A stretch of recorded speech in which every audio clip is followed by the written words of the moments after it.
Because you want a different perspective of the issues that are setting the pace right now, then you are in the right place.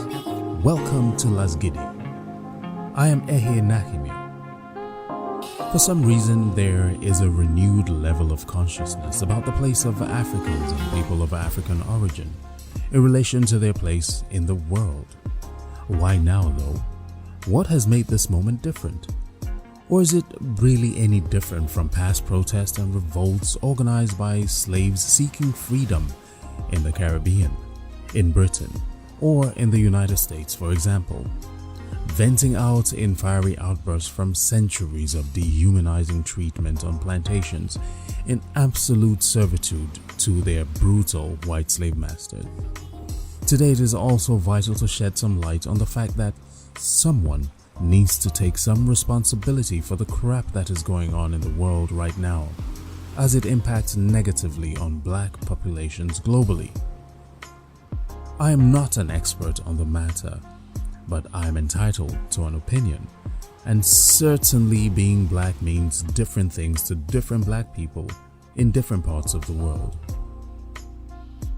In many parts of Europe today, being black means an obvious minority, for which no matter how educated or assimilated you are, there is that glass ceiling that you cannot cross. Sometimes it is implied, other times it is overtly expressed. At that point you yearn and wish you could take your skills and craft back home, wherever that is. But correct me if I'm wrong on this one. There is hardly anywhere on this planet of ours that can claim that people of African descent have found full equity with the rest of humanity, not even in Africa. It has been a constant tug of war for this race of people from the very beginning, a constant struggle to fit in, a constant battle to stay alive. The story of humans as we know it started in Africa many millions of years ago. During that critical moment of evolution, some left the continent in search of greener pastures. Those that stayed built their own civilizations and controlled vast empires. Those that left did the same in their own way, but eventually found their way back home millions of years later, not to reunite with their long-lost cousins, but to pillage and enslave their own kind for centuries after this fateful encounter. During one of these meetings, between 10 to 20 million Africans were taken from Africa. They were then packed like sardines, sometimes 200 to 600 at a time, on ships over a 300-year period, then shipped to some of the most remote parts of the world at gunpoint mostly, and used for forced labor. This is information most people already know, but then let's cut to the chase.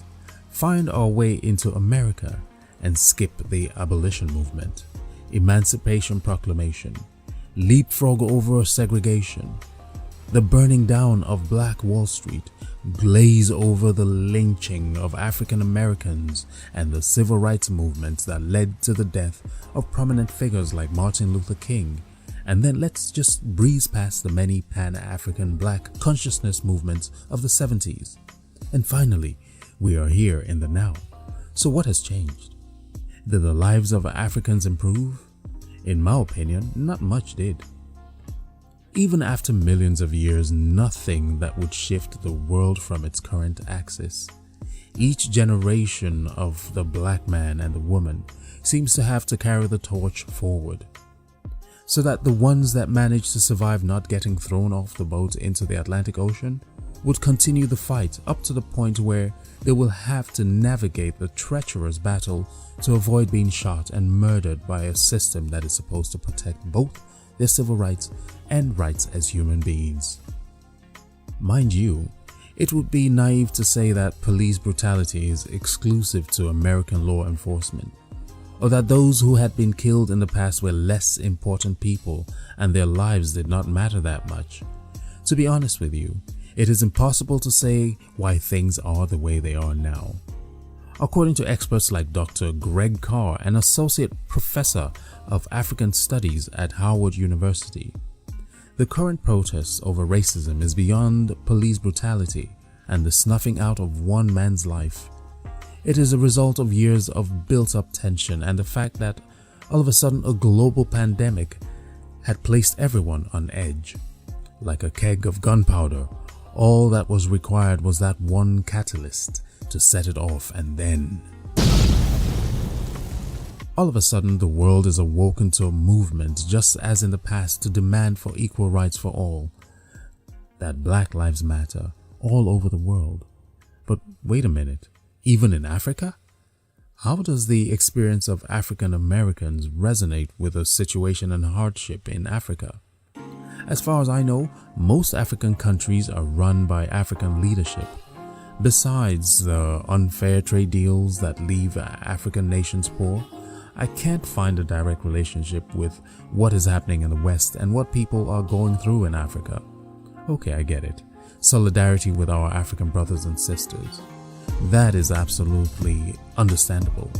After all, we did help kidnap and sell our brothers and sisters to the Europeans and Americans in exchange for a few worthless metals, guns, alcohol, and other useless goods we could have learned to produce ourselves over time. So why are we mad now? Why are we angry? Or is it just a guilt trip? The worst part about it all for me is the fact that the Portuguese, the Dutch, and Brits, and the entire Western civilization was built on the backs of slaves from Africa. And with the proceeds from slave trade, farm produce the slaves worked on, the West built strong, powerful economies that are standing today for generations, for which even descendants of slave owners who died over 300 years ago are still benefiting from it today. African Americans are having to deal with the remnants of their mass dehumanization, seeking reparation and apologies from their former taskmasters and those who partnered with them across the globe. In the same vein, African nations and past leaders, all those who collaborated to enslave their own people, should also be traced and brought to justice for crimes against humanity. If you are an African listening to this, perhaps one reason some of your ancestors are not from America is probably because some of these ancestors were active participants in the slave trade, or they managed to escape being caught and bundled to be sold. When Ghana declared a homecoming for all black people to return to the motherland, many people celebrated the initiative as groundbreaking. But what are they coming home to do?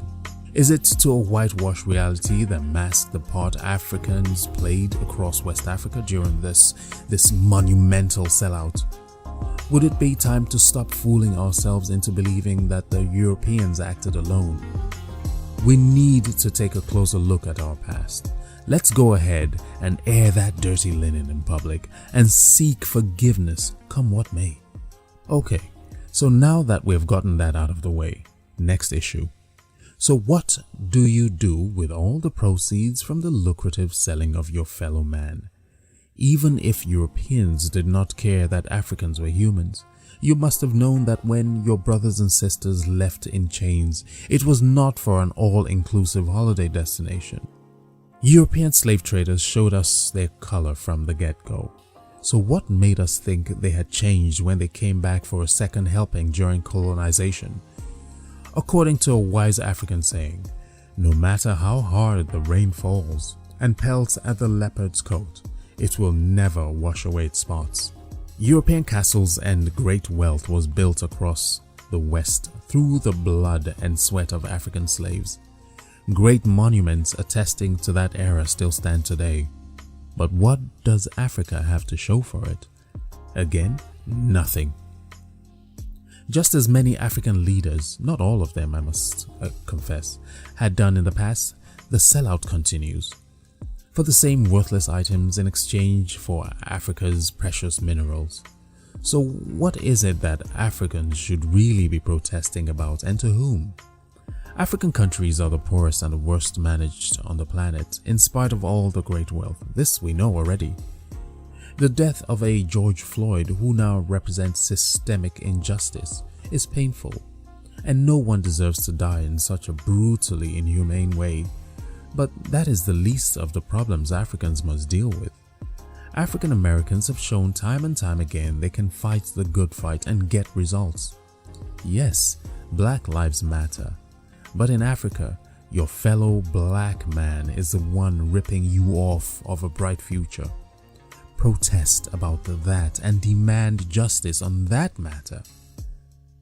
Africans are perhaps the most resilient people on earth, no doubt.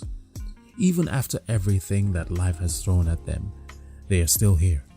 But for how long must Africans continue to be the sufferers, always fighting themselves or fighting the elements over millions of years just to stand on their own 2 feet and then get knocked down again by greed, corruption, and selfishness? Africa, perhaps you will do better to try and remove the boulder on your long road to progress first, before you go looking for the pebble on somebody else's footpath.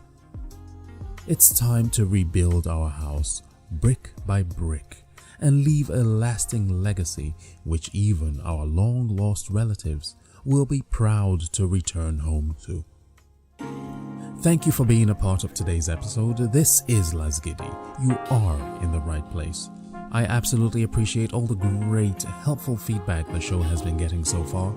And if you have not already, please subscribe, rate, and share. Come again. Let's talk soon.